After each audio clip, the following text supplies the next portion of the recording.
देखिए, अब वो कांग्रेस के लोग हमेशा सरकार के कामों के विरोध में खड़े रहते हैं। अब वो अगर अपनी सरकार का ही कार्यकाल देख लेते तो उनकी सरकार में हवाई जहाज़ से आतंकवादी छोड़े जाते थे लेकिन इस सरकार में एक भी आतंकवादी हवाई जहाज़ से नहीं छोड़ा गया। ये प्रमाण है 10 साल के मोदी जी के शासन में। और एनडीए सरकार से हर लोग खौफ खा रहे हैं। अब उनकी निगाह में है कि कुछ नहीं हो रहा है।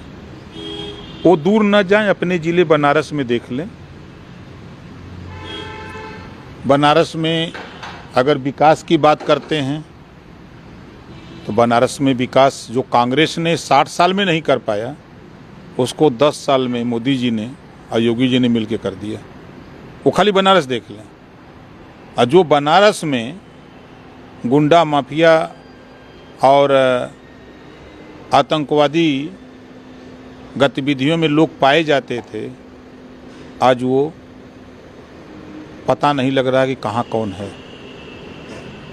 कल कांग्रेस की सरकार में, सपा की सरकार में या इन लोगों की सरकार में लोग छुट्टा सांड की तरह घूमते थे, जिधर मन उधर जहाँ चाहते थे वहाँ लूटपाट करते थे।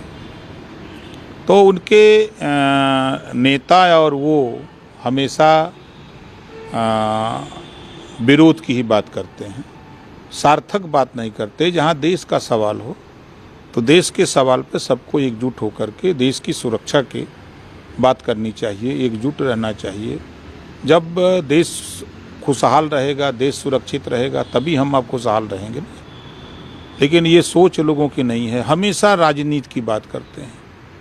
एक और बड़ा अहम सवाल है इसी के साथ, क्योंकि एक युवक ने आज राहुल गांधी के मुंह पे ये बात कही। उन्होंने कहा कि आपने सिखों के साथ समझौता नहीं किया।